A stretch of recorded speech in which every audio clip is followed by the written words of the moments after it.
The kingdom of Eldrion had forgotten the sound of laughter. The streets that once carried the songs of festivals now lay quiet, buried under cold mist and sorrow. The great castle stood high above the hills, its towers shrouded in pale clouds, its windows dim. Inside those stone walls lived a king who had lost all joy. King Valor Thorngrave had once been a ruler of fire and courage. His people had loved him, and his armies had followed him without question. But for 10 years, his world had grown darker. With each breath his daughter took.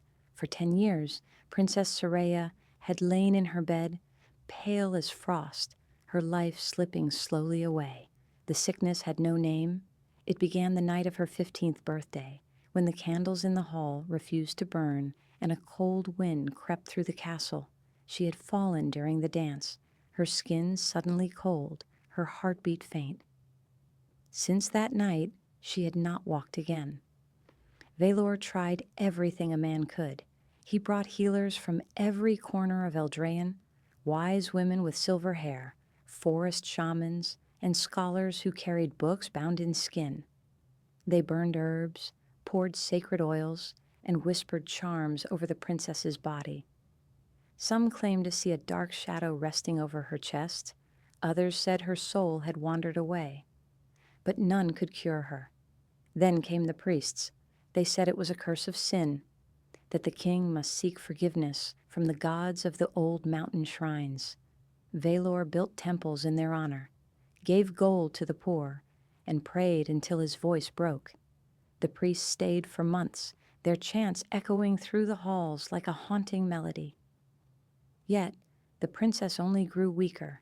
When faith failed, he turned to things men were not meant to touch. There were rumors of forbidden magic, of ancient blood rituals hidden deep within the forest of Nerith, where the moonlight never reached the ground. Valor sent men into that forest, brave knights who did not return. Only one rider came back, half mad, speaking of women cloaked in bone-white veils and eyes that glowed like embers. They had offered to help, for a price.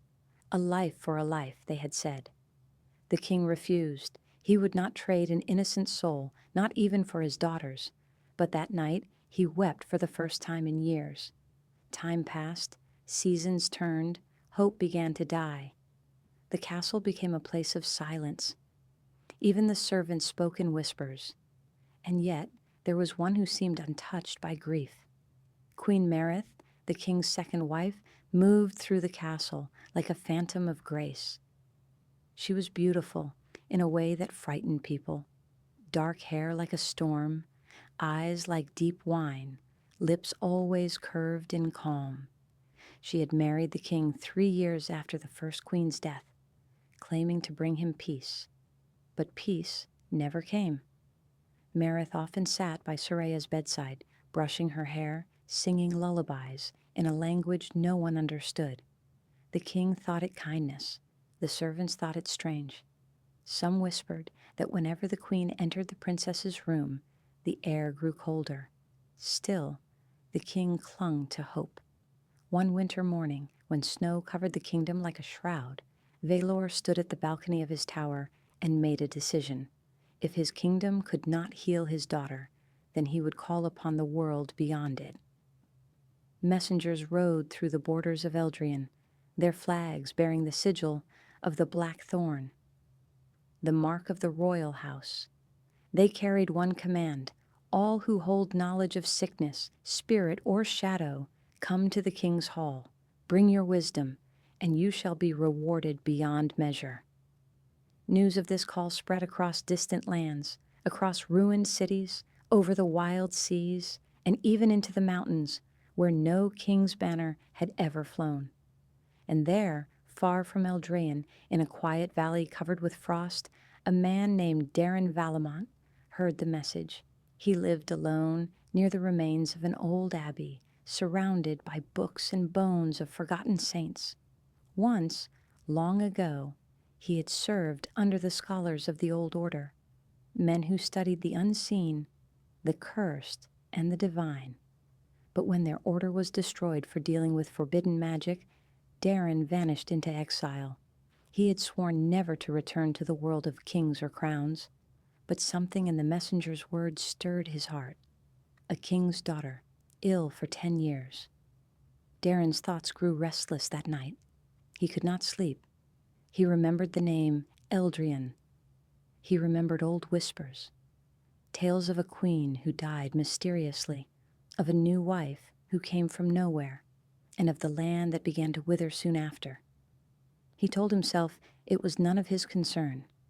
Yet, when dawn came, he found his horse saddled and ready. The journey to Eldrian took 7 days. As Darren rode through villages and forests, he noticed the air grow heavier. The people were pale, their eyes hollow, as if some unseen sickness weighed upon their souls. The further he went, the quieter it became. By the time he reached the castle gates, even the crows were silent. The guards led him through long corridors, where paintings were covered with black cloths and candles burned low.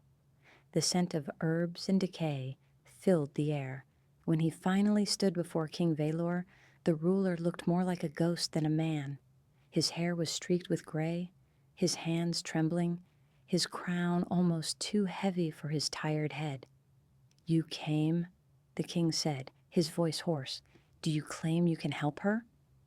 "I claim nothing, your grace," Darren replied, "but I can look where others are afraid to." The king studied him, the stranger's calm eyes, the worn cloak, the faint smell of smoke and parchment. Something in him wanted to believe. He led Darren to the princess's chamber.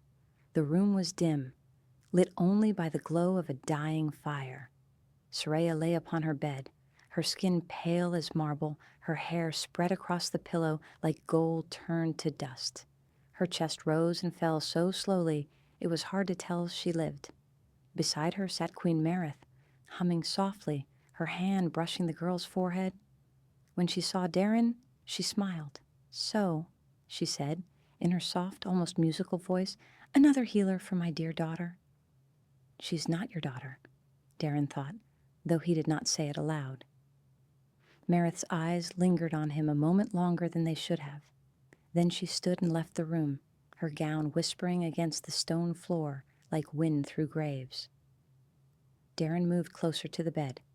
He studied Soraya's pulse, the faint color beneath her skin, the strange chill in the air. He felt no life of sickness, only stillness, as though something had taken root inside her and refused to let go. When he looked toward the doorway, he saw Marith standing in the hall, watching him. Her eyes glimmered like dark wine under candlelight. Something about her smile made his heart turn cold. That night, the castle was silent. The torches flickered low in the corridors, their smoke curling like whispers against the stone walls. Darren could not sleep. He sat in his chamber, staring at the candlelight as it trembled. The air felt thick, as though the castle itself was holding its breath. He rose and opened the small window that looked out over the courtyard. The moon hung low, pale and distant, and below he saw Queen Marith walking across the snow, alone. No guards, no maidens, just her shadow gliding toward the old chapel that stood behind the castle. Darren's pulse quickened. There was something unnatural about the way she moved. Slow, deliberate, as though she followed a rhythm only she could hear. Without thinking, he took his cloak and followed. The snow crunched beneath his boots as he crept across the courtyard. The chapel was half in ruins, its roof broken, its altar long forgotten. He stopped near the doorway and peered inside. The queen stood before the altar, her back to him. A single candle burned beside her. She whispered in a language Darren did not know, low and steady, her voice echoing off the cold stone. Then she lifted a small vial and poured a dark liquid over the altar. The candle flame turned black. Darren froze. The air around her shimmered. Faint shapes moved in the darkness like smoke-forming faces. He caught the scent of iron and ash. When Marith lowered her hands, the flame returned to normal, and the shadows vanished. She turned, and for a brief second, her eyes were not dark wine, but pale silver, cold, empty, and ancient. Darren stepped back into the night before she could see him. His heart pounded as he returned to his room. He knew now that whatever plagued the princess was not of illness or nature. It was bound to something darker, something that breathed in the queen's shadow. The next morning, the king summoned him. "Did you find anything?" Valor asked, his voice tired but desperate. "I found nothing that medicine can cure," Darren said carefully, "but I need time and access to your archives. I must see the records of your first queen." The king frowned. "Why her?" "Because sometimes the dead leave traces that the living ignore," Darren replied. Valor hesitated, then nodded. "Do what you must." The castle's archives were old, buried deep beneath the great hall. Dust covered the shelves, and the air smelled of parchment and time. Darren searched through the scrolls, reading old letters, royal decrees, and notes written in the hand of the first queen, Queen Eloria. Her final entries were strange. In one, she wrote, "There are nights when I feel something near my daughter's room, a coldness that does not belong. Marith has been kind, but sometimes I dream her eyes are not her own." That was the last record. A week later, Eloria had died in her sleep. Darren closed the journal and sat in silence. The truth began to take shape in his mind like a ghost forming from fog. Later that evening, he went again to the princess's chamber. The king sat beside her bed, holding her hand. His eyes were hollow. "She is colder today," he said softly. "Even the fire cannot warm her." Darren placed his hand near Soraya's wrist. The girl's skin was like marble, not dead, but lifeless in a way he could not explain. Her pulse beat once every few seconds, faint as a whisper. When he looked up, he saw Marith standing in the doorway. "Still no change?" she asked, her tone calm, almost gentle. "None," Darren said. The queen moved closer and touched the girl's hair. "She dreams often. Sometimes she calls for her mother." Darren watched her carefully. "And what do you do when she calls?" Marith smiled. "I listen." She turned and walked away, her perfume lingering like smoke after a fire. That night, Darren returned to the chapel. This time, prepared. He brought a small silver charm and a vial of blessed water, remnants of the old order. When he entered, he found the altar cold and blackened.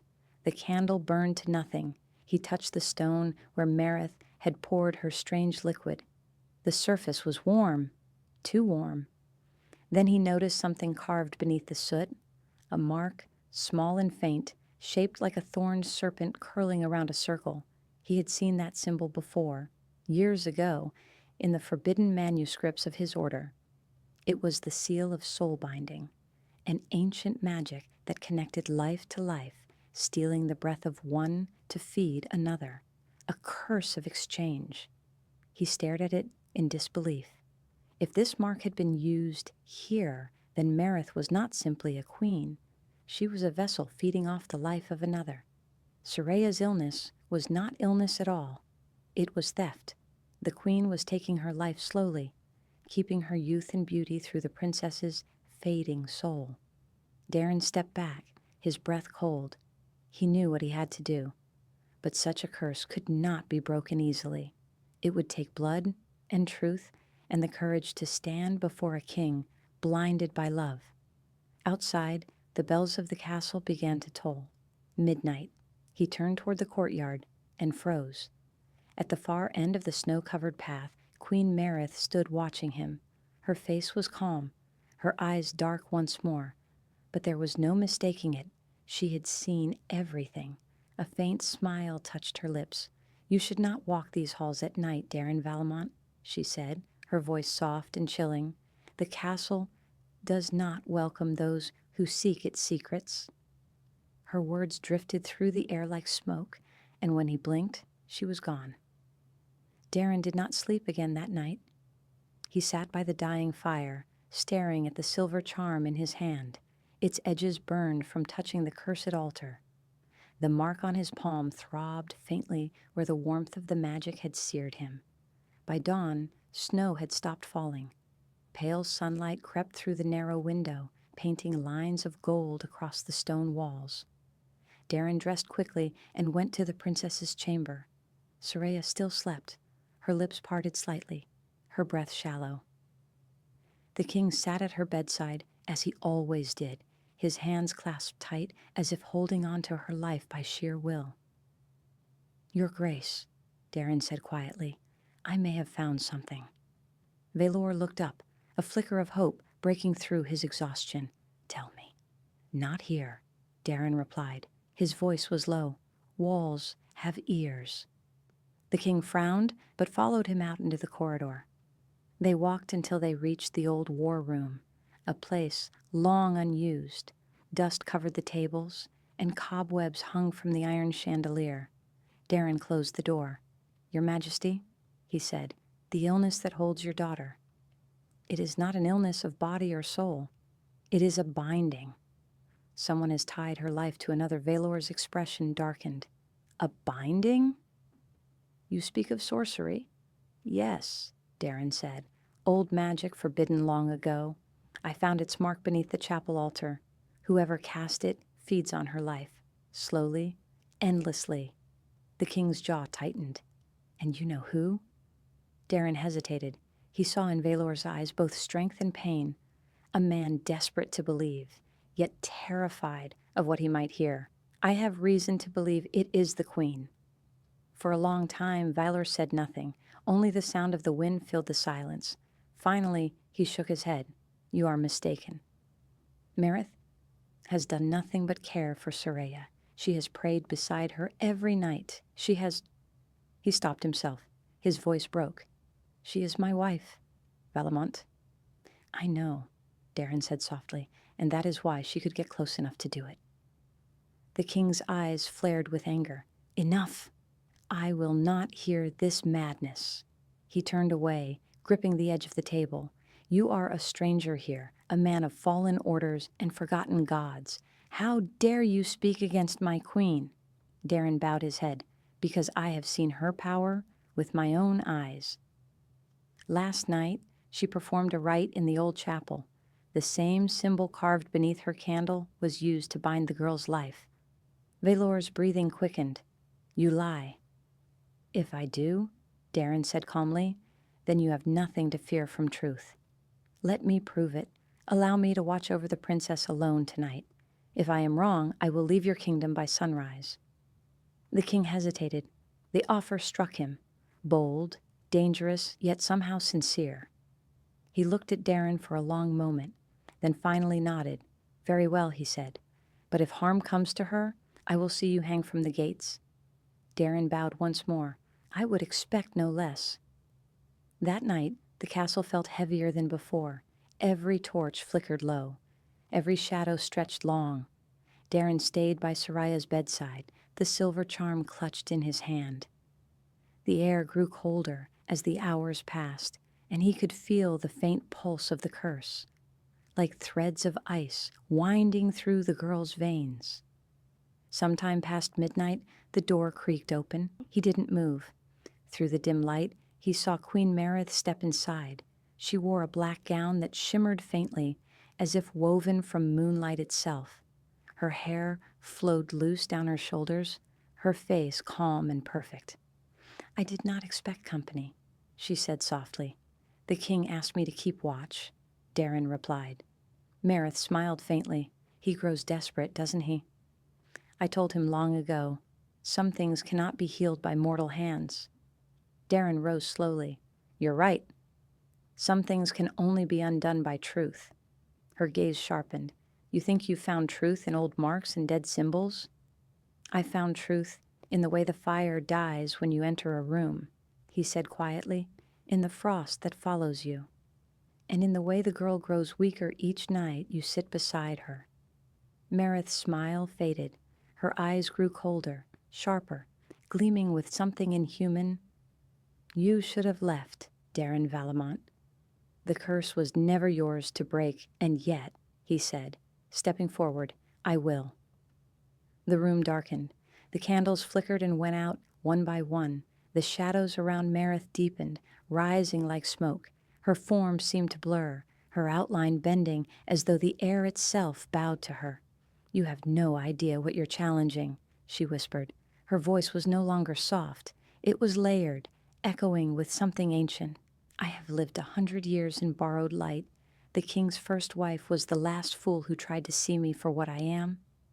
Darren's heart pounded. "Then you killed her?" Marith tilted her head. She was weak. She saw my reflection in the water and spoke my name aloud. Her soul burned before she could scream. The words chilled him, but he stood firm. "And the princess?" "She was meant to fade quietly," Marith said, "but your king loves her too much. His grief feeds me now as much as her dying breath." Darren lifted the silver charm. It glowed faintly, pulsing with light. "Then you've fed enough," Marith hissed, a sound sharp and low, like a serpent's breath. The air cracked with sudden heat, and her shadow lunged forward. Darren pressed the charm to the ground, muttering an incantation older than memory. Light burst through the room, white and violent. The queen screamed, not like a woman, but like something that had never been born. Her form wavered, splitting between flesh and smoke. The charm burned bright until it shattered, sending sparks across the floor. When the light died, she was gone. Only the scent of burnt roses lingered in the air. Darren fell to his knees, gasping. The princess stirred faintly, her chest rising with a full breath for the first time in years. He almost smiled, but then he saw the black stain spreading along the floor where Marith had stood. It pulsed, faintly alive, sinking into the cracks of the stone. The curse was not broken. It had only changed. At dawn, the king found Darren still kneeling by the bed. "What happened?" Valor demanded. "Where is Marith?" Darren's voice was weak. "Gone, but not destroyed." He looked at Soraya. Her color had returned slightly, though her sleep was deep. "She will wake soon," he said, "but the queen's power remains in this castle. If she is not stopped completely, the curse will return." Valor's face hardened. "Then we will hunt her." Darren shook his head. "You can't. She is bound to the bloodline. As long as your house stands, so will she. The curse must be ended where it began, beneath the chapel." The king gripped his sword. "Then that is where we'll go." That night, Darren and Valor descended together into the ruins beneath the chapel. The walls were covered in black vines, pulsing faintly as if alive. The mark of the serpent burned again on the altar, brighter now. "She's here," Darren whispered. From the darkness, a soft laugh echoed. "Did you think light could kill me?" Marith stepped out of the shadows, her beauty sharper now, her eyes pure silver. "You meddle in things far beyond your reach, Darren. Even gods fear the art I wield. This ends now," the king said, raising his sword. "Then strike," Marith smiled. "But know this, if I die, your daughter dies with me." Valor froze. Darren's mind raced. There was only one way. The circle must be broken with the same blood that began it. The curse fed on royal blood. Only royal blood could sever it. He turned to the king. "You must cut your hand and place it upon the altar. Offer your blood freely. It will reclaim what she has stolen." Marith's eyes widened. "No." Valor hesitated only a moment before slicing his palm and pressing it against the stone. The altar flared white. Marith screamed again, her form unraveling into ash and wind. The vines burned away, and the mark of the serpent shattered. When it was over, silence filled the chapel. The king fell to his knees, trembling. Darren caught him, steadying him. "It's done," he whispered. "Your daughter will live." Above them, as dawn broke, the first bell of Eldrian rang in 10 long years. The next morning came heavy and gray. Snow fell in slow flakes, soft as ash. The castle halls were quieter than ever. Darren moved through them like a shadow, feeling the weight of the queen's gaze in every corridor, though she was nowhere to be seen. At breakfast, only the king and Darren sat at the long table. The fire crackled weakly, unable to drive away the chill. "You look troubled," King Valor said, his tone heavy. Did something happen last night? Darren hesitated. No, my lord. Only thoughts. There are things I do not yet understand. The king sighed. You are not the first to say that. I have had priests, healers, scholars, all left with confusion in their eyes. I will not leave, Darren replied. Valor nodded and looked toward the window, where the gray light spilled across the floor. I fear time is no longer kind to her. The fire within my daughter fades each day. Tell me, Darren, do you believe in curses? Darren looked at him. I believe in what men call impossible, but I have seen too much to doubt what hides beyond reason. The king said nothing more. He only stared at the snow as if searching for an answer buried beneath it. After the meal, Darren returned to his chamber. On his table lay a folded piece of parchment that hadn't been there before. His name was written across it in neat, flowing ink. He opened it. You search too deeply, healer. Not all truths bring peace. Some bring only ruin, no signature. Only a small mark at the bottom, the same serpent coiled around a circle. Darren burned the note in the candle flame and watched the smoke rise. Someone knew what he was doing. He decided to visit the only person who might know anything about the castle's past, without fear. The old stable keeper, Eldrick. Eldrick had served 3 kings and knew every story the stones whispered. He sat near the stables, sharpening a dull blade when Darren approached. Strange one, you are, Eldrick said. Without looking up, you've been wandering like a ghost since you arrived. I need answers, Darren said quietly, about the first queen, and about the one who came after Eldrick spat into the snow. Ah, so you've seen the signs. Darren frowned. You know something.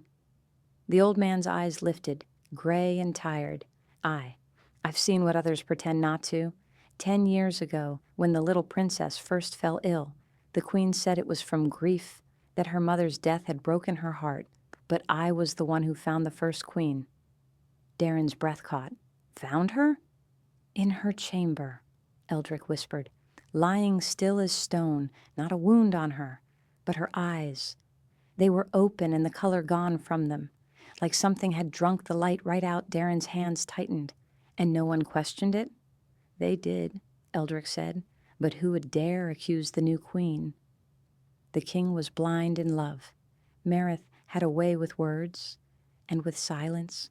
He leaned closer. I've seen her go to the old chapel at night. I've heard her speak names that ain't been spoken since before this kingdom was born. She's not just a queen, boy. She's something else. What do you mean? Eldrick's gaze grew distant. Some say she was found, not born. Found near the Blackwood, years before she met the king. There are old stories about that forest, of things that live long and wear human skin. The wind howled through the stables. Darren stood still, every part of him cold. What happened to those who tried to stop her? He asked quietly. Eldrick looked away. They vanished? And when the snow melts, the earth around the chapel never does. It stays frozen. Darren thanked him and left. That night, he couldn't rest. He wrote down everything he'd learned, piecing together what he could. The seal of soul binding, the death of Queen Eloria, the princess's slow decay. It was all one thread, and at its end was Marith. He decided to confront her, not with accusation, but with knowledge. When he entered her private garden the next morning, she was there, standing among withered roses that had somehow never lost their scent. Your garden is beautiful, Darren said. It survives the winter, she replied softly. Most things do not. He studied her face. There was no trace of guilt, no weakness. Her eyes were calm, deep, endless. I read the records of the first queen, he said carefully. She feared something near her daughter's chamber before she died. Marith smiled faintly. Fear can make ghosts where none exist. And yet, Darren said, the same fear now clings to her daughter. The same cold. Her gaze hardened.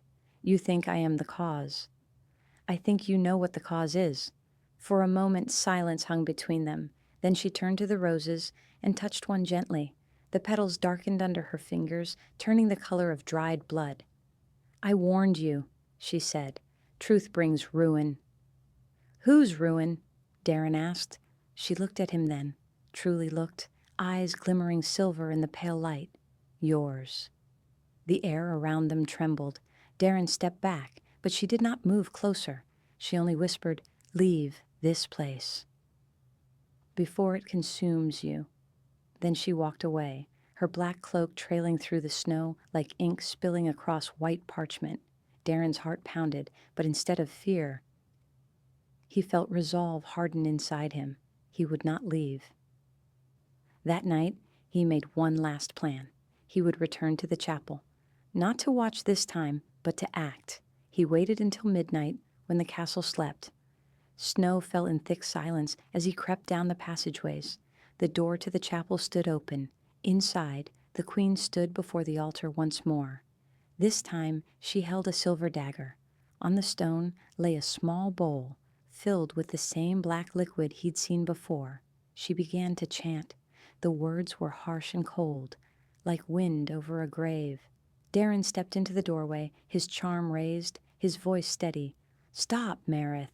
She turned, her face unreadable. "You should not have come." "What are you?" he demanded. Her lips curved. "Something older than your prayers." She slashed the dagger across her palm, and her blood spilled into the bowl. The candle flames flared blue. The ground beneath them groaned.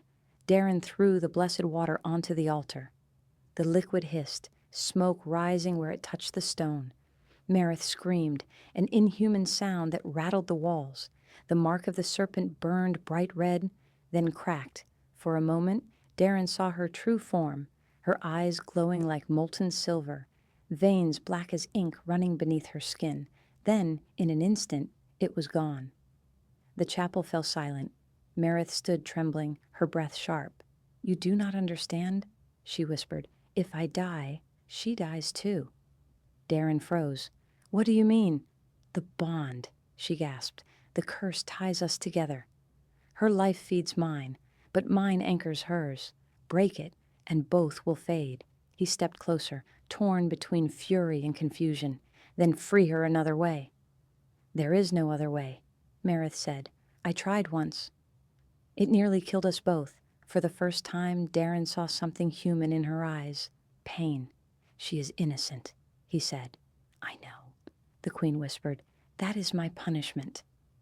Before he could speak again, footsteps echoed down the corridor. The king's guards burst in, swords drawn. Marith's face turned cold once more. "She has bewitched him," one guard shouted. Valor followed behind them, his expression torn between rage and disbelief. "What is this?" Darren lowered his hand. "My king, your queen, she's bound your daughter's life to her own. If she continues, the princess will die completely." Marith's voice cut through the room. "Lies. He desecrates the chapel with falsehoods." But the king hesitated. He looked between them, his trusted healer, and the woman he loved. "Prove it," he said quietly. Darren lifted his charm, still glowing faintly from the holy water. He pressed it against Marith's arm. Smoke rose, and she cried out, falling to her knees. The king's face turned pale. "You see," Darren said, "no mortal burns from faith." The queen's eyes met the king's desperate. "Valor, please, you do not understand." But the king stepped back, shaking his head. "Take her away," he whispered. The guards hesitated, uncertain, and in that brief hesitation, Marith's eyes flashed silver. The candles burst, and the room plunged into darkness. When the light returned, she was gone. Only the echo of her voice remained. "You cannot save her without me." The castle of Eldrian never felt darker. By dawn, every guard searched the grounds, but the queen had vanished as though swallowed by the snow itself. The king's fury filled the halls, but beneath his anger hid something deeper: grief. "She was my wife," he said to Darren, his voice hollow, "and you tell me she was the death of my blood." Darren stood silent. He had seen enough to know the truth, but even truth could wound like a blade. "Where would she go?" the king asked finally. "The Blackwood." Darren said. "That's where she came from. And I think that's where the curse began." The name chilled the air. No one willingly entered that forest. Tales said the sun barely touched its soil, and strange whispers moved between its roots. Valor turned to his captain. "Prepare the horses." "We leave at once." The journey took them through frozen plains and dying villages. Everywhere they went, people whispered of the queen's beauty and of shadows that followed her in the night. By the third day, the trees of the Blackwood rose before them like the ribs of some ancient beast. "Stay close," Darren said. "The air here is not kind to the living." They rode beneath twisted branches heavy with frost. No birds sang. Only the soft creak of the trees answered them. As they went deeper, Valor spoke quietly. "You said she bound their lives together." "How?" "The mark of the serpent," Darren replied. "It's an old magic, forbidden even in the oldest texts. To bind two souls, the caster offers their own life as a vessel, but to feed from it, they must take the other's strength slowly, like a flame sharing its fire. And if one dies, the other's soul unravels," Darren said. "That's why she said your daughter would die with her." The king's jaw tightened. "Then we will find another way." They reached a clearing just before nightfall. In the center stood a stone ruin, half-sunken, covered in vines, and surrounded by black roses that bloomed even in snow. Darren dismounted and walked toward it. The air grew thick, heavy with a metallic scent. "She's here," he whispered. Inside the ruin, torches burned with blue fire. Symbols carved into the walls glowed faintly, the same serpent marks twisting in endless circles. At the center, Merith knelt beside a stone altar. Her hands were stained with ash. "You should not have come," she said without turning. "End this," Valor said. "Free her." "Whatever it takes," Merith slowly rose. "You think I have not tried? Do you know what it means to bind your soul to another's? I did it to save her. When she was born, she was dying. The curse began then. I took her pain into myself." Darren's eyes widened. "You did it to heal her?" "Yes," Merith said softly, but the spell twisted. It demanded balance, life for life. To keep her alive, it took from her little by little. I tried to stop it, but every time I weakened the bond, she fell ill again." The king's face broke. "You could have told me." "And would you have believed me?" she asked, tears glinting like shards of silver. "You called the priests, the healers, the saints. None saw what I carried. You saw only the monster." The silence that followed was heavy with truth. Darren stepped closer. "There must be a way to sever it without killing her." Merith shook her head. "There is one way, but it will cost what you would never wish to lose." "What is it?" the king demanded. "A blood oath," she said. "The bond can be broken if one of her blood willingly takes the curse in her place. The spell will seek a new vessel. It would mean death for whoever accepts it." The king stared at her. "Then I will take it." Darren turned sharply. "My lord, no. She is my child," Valor said. "If my life can free hers, then so be it." But Merith stepped back. "The curse does not choose easily. It must see worth in the sacrifice, and it does not always accept." She walked to the altar, cutting her palm once more. Blood dripped onto the stone, and the air began to hum with strange energy. "Stand before it," she said. Valor did. The blue flames brightened until the ruin was bathed in cold light. The serpent mark appeared on the altar, glowing red. Merith whispered words too old for mortal tongues. The light wrapped around Valor like a shroud. For a moment, the king gasped, but then the serpent mark turned black and shattered. The flames died instantly. Darren rushed forward. "What happened?" Merith sank to her knees. "It refused him." "Why?" "Because the curse was born of love," she whispered, "and only love can unmake it." She looked up at Darren then, tears streaking her face. "It must be someone she loves. Someone whose soul she trusts completely." Darren froze. He thought of the girl's weak voice, the faint smile she gave when he spoke to her. Somehow, in her fading days, she had come to trust him. "I will do it," he said quietly. The king stared at him. No, Darren, she will die otherwise, he said. Let me end it. Marith hesitated. You do not understand what you offer. The curse does not just take life, it takes memory, spirit, everything that makes you who you are. I understand, Darren said. Do it. For a long moment she said nothing. Then she nodded. Then kneel. He did. She placed her hand over his heart and whispered the ancient words again. The ground trembled, the air filled with a sound like hundreds of whispers. Pain seared through Darren's chest as the serpent mark burned into his skin. His vision blurred. He saw flashes, Soraya lying in bed, her eyes opening, color returning to her cheeks. Then darkness swallowed him whole. When he woke, the ruin was quiet. The torches had gone out. The king knelt beside him, his face pale with grief. She lives, Valor said. You did it. Darren tried to speak, but his voice was weak. The mark on his chest glowed faintly, pulsing like a second heartbeat. Marith stood nearby, her face ghostly pale but calm. It is done, she said, but he will not live long. The curse will consume him slowly. The king turned to her. And you? I am free, she whispered, but my freedom is meaningless now. Darren looked at her. For the first time, she seemed neither beautiful nor monstrous, just broken. Take care of her, he murmured to the king. Then he fell unconscious once more. When he awoke again, days had passed. The princess, Soraya, sat beside him. Her cheeks were warm, her eyes bright. You're awake, she said softly. He tried to smile. You look better. You saved me, she whispered. Mother told me everything. He blinked weakly. Mother? She nodded. She came to see me last night in a dream. She said she was leaving, but she was proud. Outside the window, snow fell gently across the kingdom.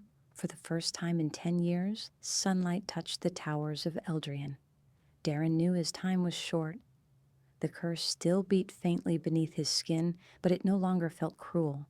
It felt like peace. When he finally closed his eyes, he saw Marith standing beneath the black roses, her face calm, her silver eyes filled with something that might have been gratitude. And as the snow drifted across the land, the bells of Eldrian tolled, not for death, but for deliverance. Years passed, and the kingdom of Eldrian slowly awakened from its long winter of sorrow. The people spoke of the day the sun finally broke through the gray sky. They said the snow melted faster that spring, and the river ran clear again for the first time in a decade. To them, it was a miracle. But within the castle walls, few dared to speak of the price that had been paid. Princess Soraya, once frail and pale as frost, now walked among her people with a warmth that reminded them of her late mother, Queen Aloria. Her laughter returned to the halls, soft and kind, yet beneath her grace lingered something that others could not see, a shadow in her eyes that deepened each passing year. King Valor aged swiftly after the ruin in the Blackwood. His strength never fully returned. At times, he could still be found standing before the chapel, head bowed, as though listening to ghosts that whispered from the past. Darren was buried in the royal garden, beneath a tree that bloomed white every spring. His grave bore no title, only his name, Darren Valamont, the healer who gave his soul for the light. Soraya often visited his resting place at dawn. Sometimes she brought fresh flowers. Sometimes she simply sat and spoke softly into the wind, as if he could still hear her. One morning, as she laid a single white rose on the grave, she felt a faint warmth rise from the soil, like a heartbeat beneath her hand. It startled her. She looked around, but no one was there. When she stood, she noticed something carved faintly into the side of the stone. Words that hadn't been there before. The curse sleeps, not dies. Her breath caught. She ran her fingers over the letters, cold and sharp beneath her touch. That night, she dreamed again. In her dream, the castle was silent, draped in fog. She wandered the halls calling for her father, but only the echo of her voice answered. Then she saw a figure standing in the courtyard, a woman with long, dark hair, her face hidden. "Mother?" Soraya whispered. The figure turned. Silver eyes met hers. "Not yet," Marith said softly. "The bond is broken, but its root still feeds." "What do you mean?" "You carry what remains," the queen replied. "His soul keeps you alive, but a part of it still sleeps within you. One day, when your heart falters, it will wake, and you must choose what to do with it." Soraya reached for her, but Marith's form dissolved into mist. She woke gasping, the echo of those words still ringing in her ears. For days, she could not shake the feeling that something stirred inside her. Faint, distant, but alive. She began to dream more often of Darren, sometimes as he was in life, sometimes as a shadow moving beside her reflection. Then, one evening, a messenger arrived from a nearby village. A sickness had begun to spread, children falling ill, their skin growing cold, their pulse faint. Soraya felt dread crawl through her veins. It was too familiar. She rode to the village herself, bringing healers and herbs, but none of their efforts worked. That night, as she knelt beside one of the sick children, she felt it again. That pulse beneath her skin, faint and warm. The same heartbeat she had felt at Darren's grave. When she placed her hand gently on the child's forehead, the cold faded, color returned to his cheeks. The others watched in stunned silence as the boy opened his eyes. "Your Majesty," one of the healers whispered, "what did you do?" Soraya pulled her hand away slowly. "I don't know." But deep down, she did. She felt Darren's presence, faint, distant, but there. His life still flowed through her. The bond never truly broken. When she returned to the castle, she sought out her father. "The curse didn't end, Father," she said quietly. "It changed." Velor looked at her with tired eyes. "Then perhaps it was meant to," he said. "The world often demands a balance we do not understand. Maybe what took your life once has now become what saves others." Soraya turned toward the window. The moonlight spilled across the floor like silver water. She thought of Darren, of his sacrifice, of her mother's sorrow, and the strange peace that followed it. That night, she walked alone into the royal garden. The wind was cold, the trees whispering softly. She stopped before Darren's grave once more. "I know you're still here," she said. "I feel you." The leaves rustled, though the air was still. "Thank you," she whispered, "for saving me and for staying." She turned to leave, but before she reached the gate, she heard a faint voice behind her, a whisper carried by the wind. "Always." Soraya froze, her heart racing. When she turned, no one was there, only the pale moonlight falling across the stone. But the white flowers on his grave glowed faintly, their petals moving as if touched by invisible hands. In the years that followed, Soraya became known as the Queen of Mercy. Her touch could heal the weak, her voice calmed storms of grief. But she aged slowly, far slower than those around her. Some said the heavens had blessed her. Others whispered that the spirit of the healer lived within her heart. And though she never married, she often walked alone through the garden at night, speaking softly to the shadows. No one dared to listen too closely, because sometimes, when the wind was still, another voice whispered back. The wind howled through the high towers of Eldrian that night, carrying with it a chill that felt almost sentient, as if the castle itself were exhaling centuries of sorrow. King Velor sat alone in his private chamber, a single candle trembling beside him. The parchment before him was filled with unanswered letters to healers, priests, scholars, even alchemists who dealt in forbidden craft. None had succeeded. None had explained the slow dying of his daughter. He closed his eyes and thought of Soraya, her soft voice when she was a child, her laughter echoing down the marble halls, her small hands that used to grasp his finger when she was afraid of thunder. Now she lay still, her body pale and fragile, like frost trapped under glass. He rose and went to the window. From his view, he could see the entire courtyard lit by torches. the people of Eldraine had gathered there for the king's new proclamation, a reward for anyone who could bring back hope. "Find the cure," his messenger had cried to the crowds.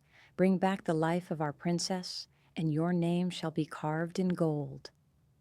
Far from the castle, in a village where the forests grew dense and the rivers whispered secrets, Daron Valamont heard this cry.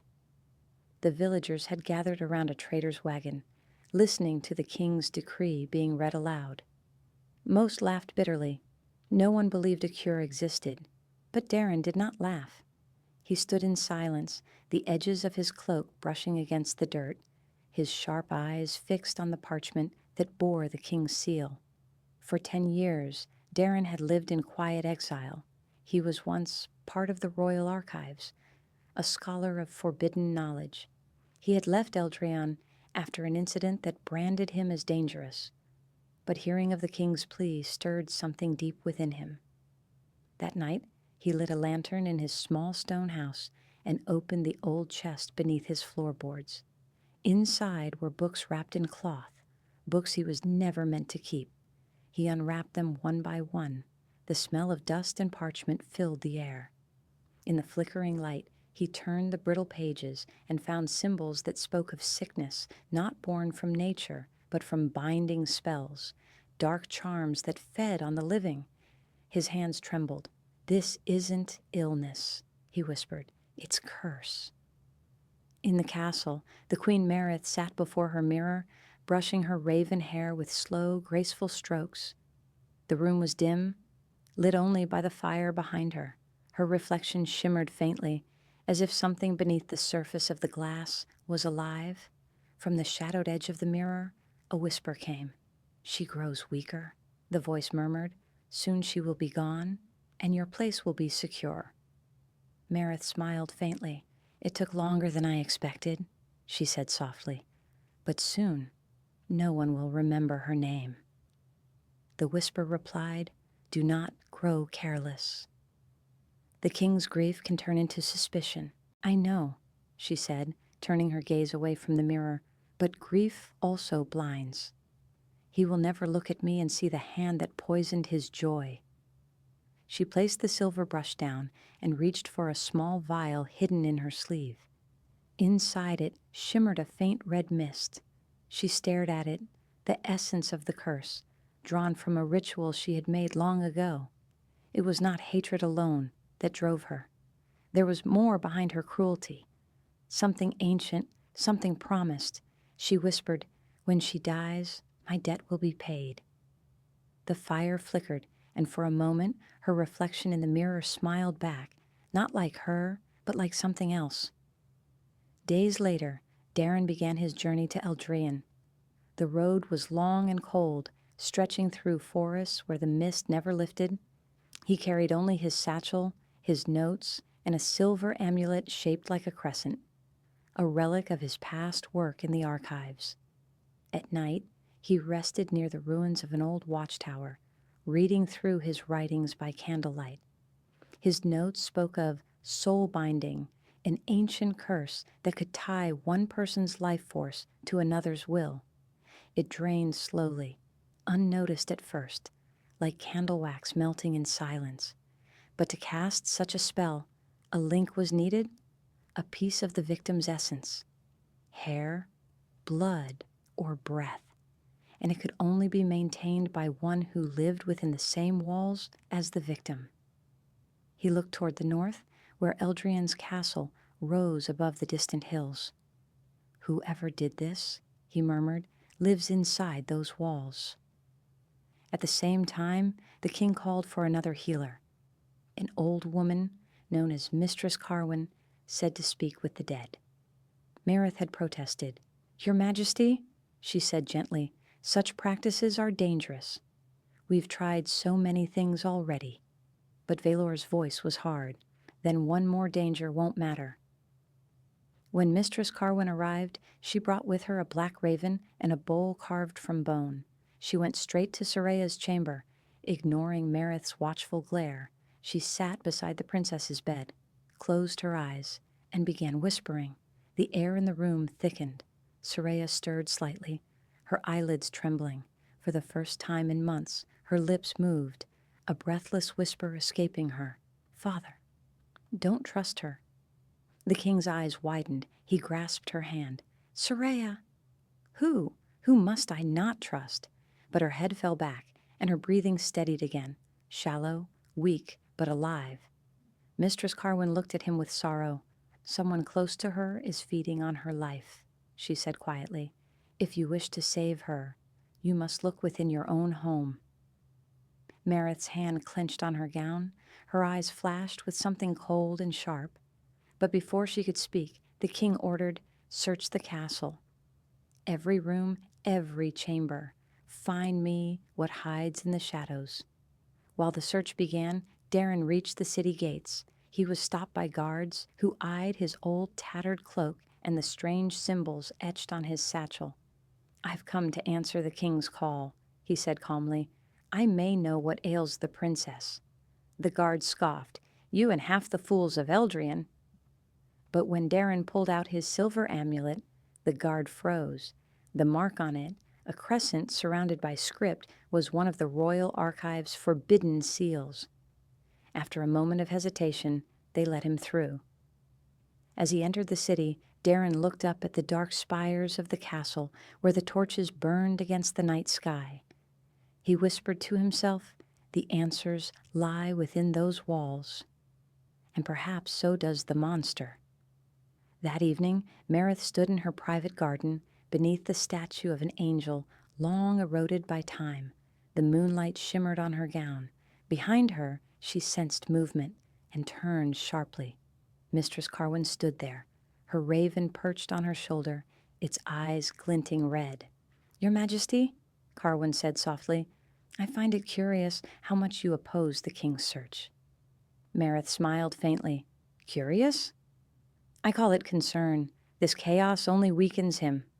The old woman's gaze hardened. "And who benefits from his weakness, I wonder?" The air between them grew tense. The raven let out a low croak. Meredith's smile did not falter, but her eyes grew dark. "You should be careful what you wonder, old one. Curiosity can end badly." Then she turned and walked away, her gown brushing across the stone. Mistress Carwin watched her go, unease crawling down her spine. She had felt something, a pull, a faint current of dark energy clinging to the queen like invisible smoke. "She carries death with her," Carwin whispered to her raven, "and it smells of old blood." Meanwhile, Darren was brought before the king. He bowed low as Velor regarded him with a mix of hope and suspicion. "You claim you can help my daughter. What makes you believe that?" Darren stepped forward.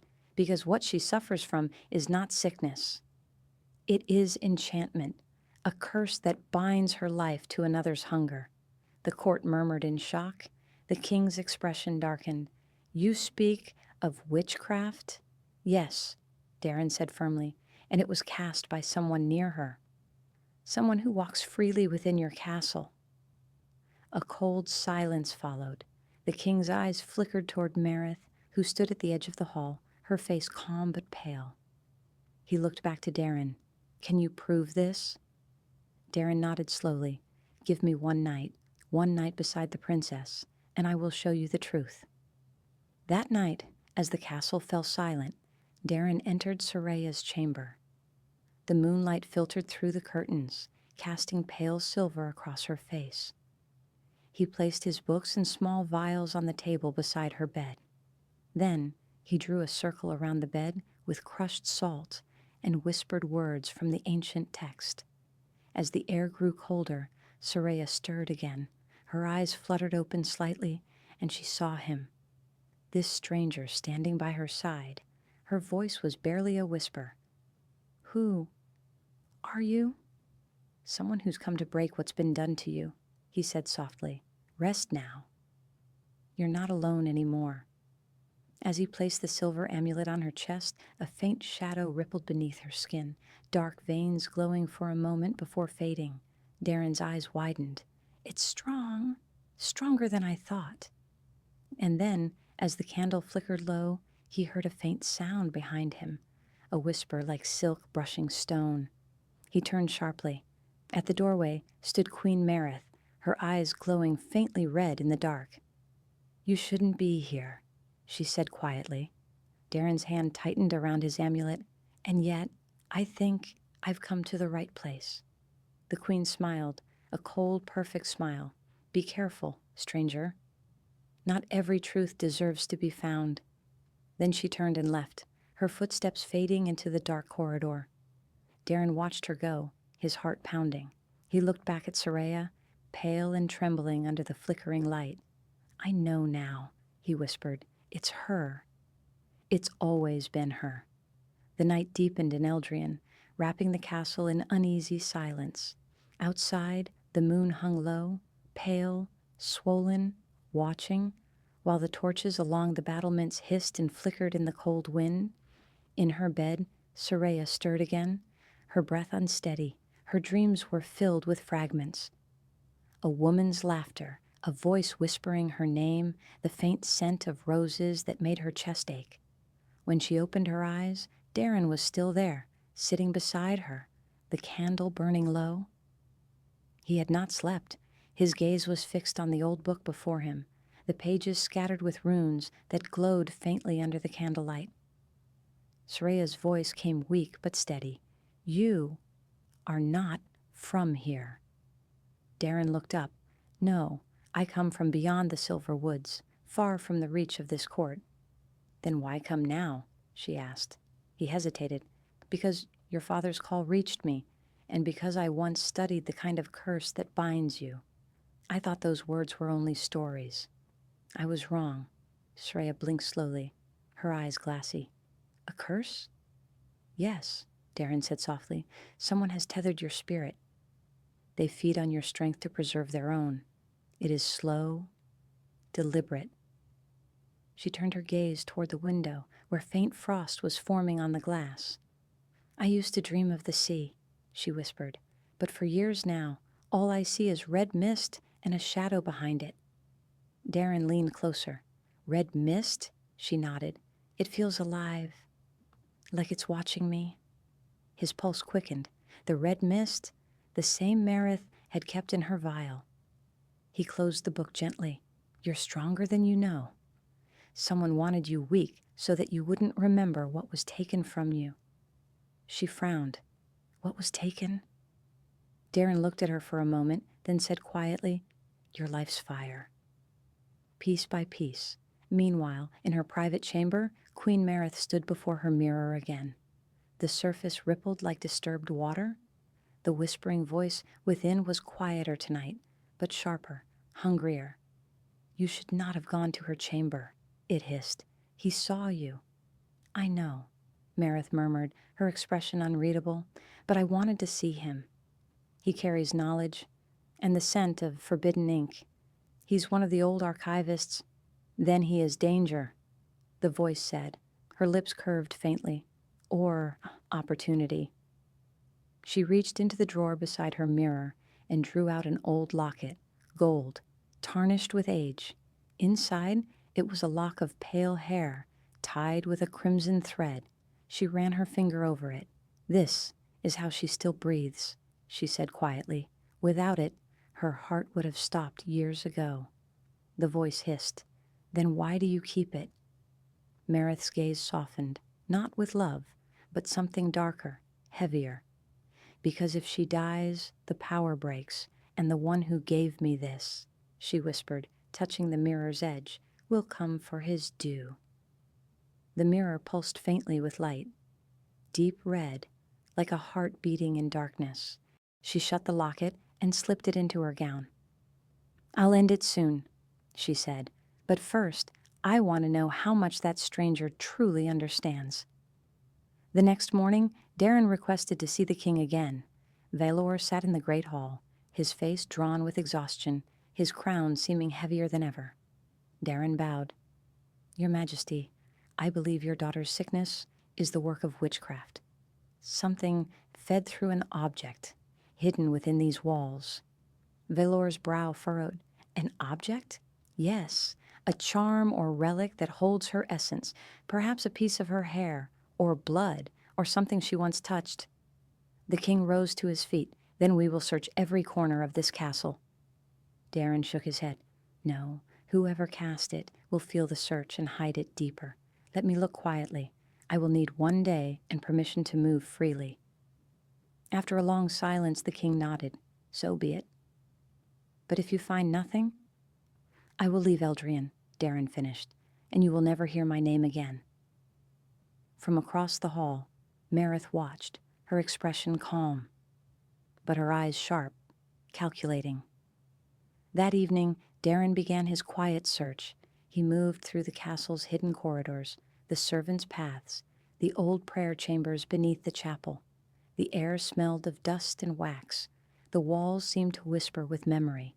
He stopped often to listen, not with his ears, but with his instincts. The energy of a curse left trails, faint as spider silk, but he could feel them. Near midnight, his search led him to a narrow door behind the queen's chambers. It opened into a small storage room, one no servant had entered in years. Inside were old dresses, dried flowers, and a broken cradle. Dust covered everything except a small pedestal in the center of the room. On it sat a mirror, its frame shaped like twisted thorns.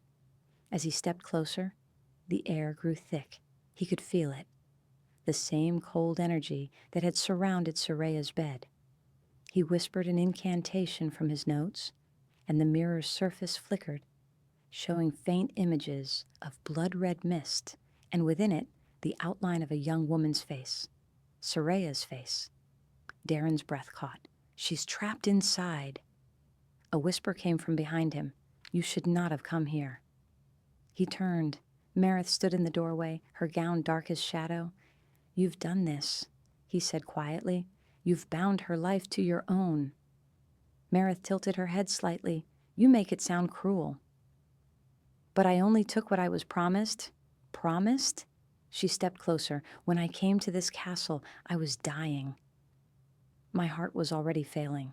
I begged the old gods for life, and they sent me a voice through this mirror. It gave me strength. In exchange for hers, Darren stared at her in disbelief. You traded the life of an innocent child for your own? She was not innocent, Meredith snapped, her calm shattering. She was born under the blood star, the one that steals light from every other. Even the priests said she was cursed before I ever was. Her voice trembled, anger and fear blending. Do you think I wanted this? Every breath I take tastes of her pain. Every night I hear her heart inside mine. I am bound as much as she is. Darren stepped forward. Then break it. Meredith's eyes gleamed red again. And die? He said nothing.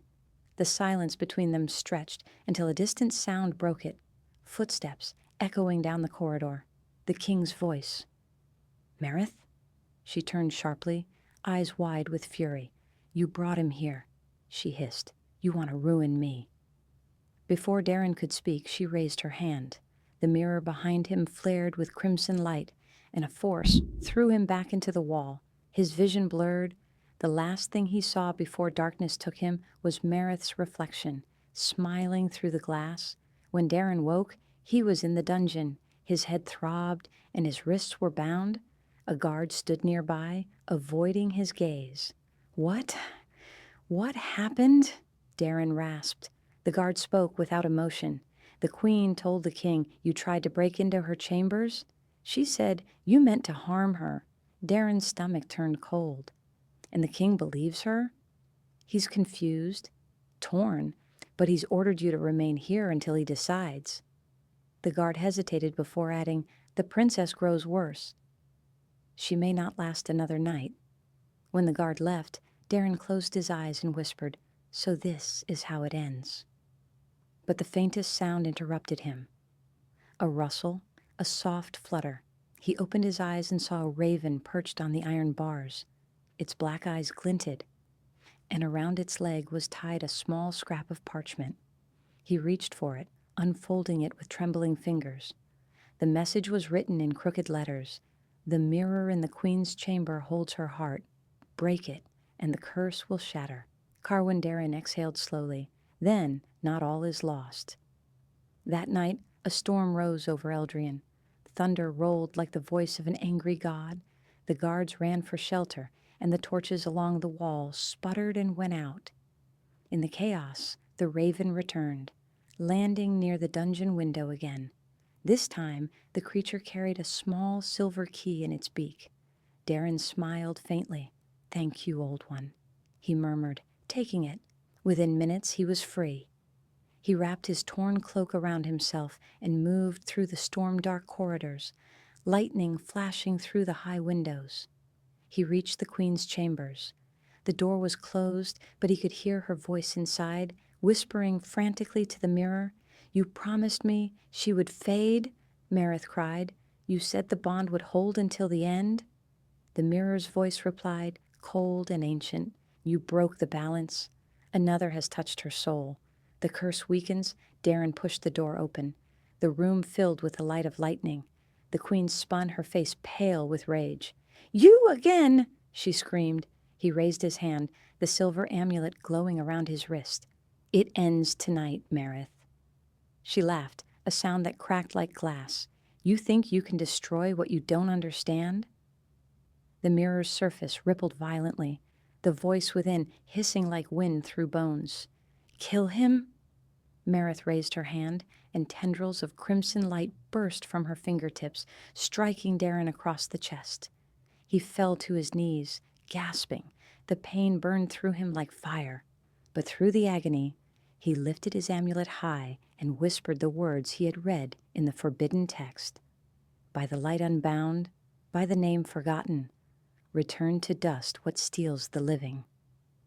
The amulet flared, blinding white against the red glow. The mirror screamed, shattering outward in a burst of shards and shadow.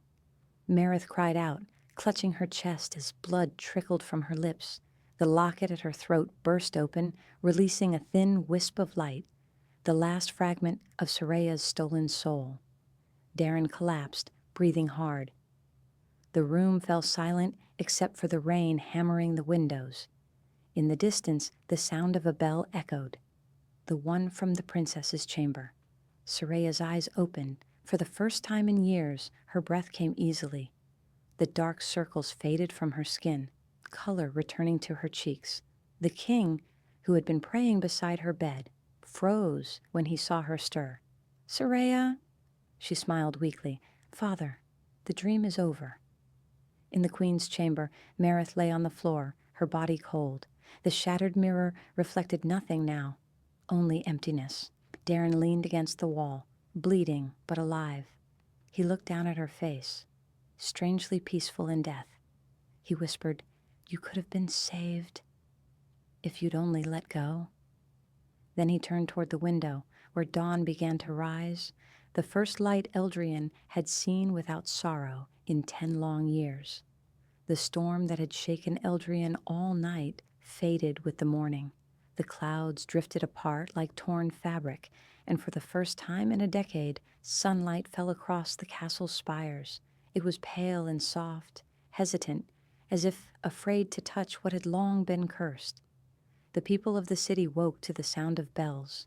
The same bells that had tolled for sorrow now rang for life. In her chamber, Princess Soraya sat upright, her eyes wide as she felt the air move through her lungs without pain. Her body, once frail and trembling, now felt light, real, as if she had returned from a world of shadows. Her father, King Valor, could barely speak. He took her hands and pressed them to his lips, tears burning his eyes. "My child, my light," he whispered. "By all the stars, you're truly awake." Soraya smiled softly. "It feels like I've been asleep forever." "I saw her in my dreams, Father. She was always standing beside a mirror, and I think she was afraid." The king froze. "Who, my daughter?" "The queen," Soraya said quietly. "She wasn't what she seemed." Valor lowered his head. "No," he murmured. "She was not." Hours later, the news spread through the castle. The queen was dead, her body found in her chamber beside a shattered mirror. No one dared speak of the strange red light some had seen from her window the night before. The king ordered her buried in silence. No procession, no song, only a stone marking her name and the words, "Here lies the lost." But even as the castle returned to quiet, a question haunted Valor. How had this curse been broken? Who had saved his daughter when every healer and priest had failed? That answer came when the guards brought him a wounded man from the upper halls, Darren Valamont, half conscious, his chest wrapped in torn bandages. When they laid him before the throne, the king recognized him at once. "You," Valor said, voice trembling, "you did this." Darren tried to kneel, but the pain in his ribs forced him back to the floor. "She was bound by your wife's hand," he said hoarsely. The curse fed through the mirror. "I broke it." The hall was silent. Every noble, every servant, every guard turned their eyes toward the king. Valor stood slowly. "You saved her life and destroyed the one who would have destroyed us all." He stepped forward and helped Darren rise to his feet himself. "Eldrian owes you more than gold can repay." Darren met his gaze. "Then promise me this. Never let her name be buried with lies. Let the truth remain, even if it shames your crown." The king nodded solemnly. "You have my word." For weeks, Soraya's strength returned. The castle seemed to breathe again. The gardens bloomed after years of decay. The servants sang softly while they worked. Even the air smelled different, as if the land itself had been freed from something unseen. Yet Darren did not stay to enjoy it. He spent most of his days in the castle library, quietly repairing the old texts that had been locked away. When Soraya visited him, she found him surrounded by torn pages and candlelight. "You never told me who you really are," she said one afternoon. He smiled faintly. "Once, I was an archivist of the royal halls. I studied what should never have been written. Your father's council called it dangerous, and I was sent away. Perhaps they were right. And yet, it saved me," she said. Darren looked at her, his expression softening. "Knowledge isn't good or evil. It depends on the heart that wields it." Soraya stepped closer. "Then your heart is kind." He looked down, avoiding her gaze. "Not kind, princess. Only stubborn." That night, while the castle slept, Darren walked through the empty corridors one last time. He paused by the great window overlooking the courtyard. The moonlight reflected on the marble floor, silver and still. He could feel it, the lingering echo of the curse, faint but real, as if some piece of the darkness still remained. "Nothing truly ends," he whispered to himself. "It just sleeps." Behind him, soft footsteps approached. It was Soraya. She wore a pale gown, her hair unbound, her eyes shining in the moonlight. "You're leaving," she said quietly. He turned, surprised. "How did you know?" "I saw it in your eyes this morning." "You're not a man who stays once the battle is done." Darren smiled faintly. "You've recovered." "The kingdom is safe. My work is finished." She stepped closer. "And what about you? Where will you go?" He looked past her, toward the horizon where the forest stretched endlessly. Somewhere the shadows still whisper. "There are others like your stepmother, bound to promises they should never have made. I can break them." Soraya's voice trembled. "And if I asked you to stay?" Darren hesitated. For the first time, his composure faltered. "You remind me of what the world can still save," he said softly. "But I was never meant for sunlight." He bowed his head. "You belong to life, princess. I walk where light fades." Her eyes glistened. "Then promise me one thing." He looked up. "Promise you'll come back one day, when the shadows are gone." Darren smiled, a small, sad smile. "If the day ever comes when shadows die, I'll find my way back." Then he turned and walked down the hall, his cloak trailing behind him like a fading ghost. At dawn, the guards at the northern gate saw a lone figure on horseback, riding into the mist. They did not stop him. Behind him, Eldrian shimmered in the golden light, a kingdom reborn. Princess Soraya stood at her window, watching him until he vanished beyond the trees. She whispered, "Thank you, Darren Valamont." May the light walk with you. Years passed. Under Soraya's rule, Eldrian flourished. The old magic that had poisoned the land was cleansed. The people rebuilt their faith. The castle halls were no longer silent, but sometimes, when the wind blew through the corridors at night, she would hear faint whispers, not of curses, but of something ancient and watchful. And in the library, where Darren once worked, there remained an open book. On its last page, written in his hand, were the words, "Darkness cannot be killed, only understood, and those who understand it must never rest far away. Beyond the forests and mountains, a traveler sat by a fire. His cloak was worn, his eyes tired, but the same silver amulet hung around his neck. In the distance, thunder rolled again, echoing through the valleys. Darren looked toward it and whispered, 'Another storm, another curse.' He stood, fastened his cloak, and walked into the night, the fire fading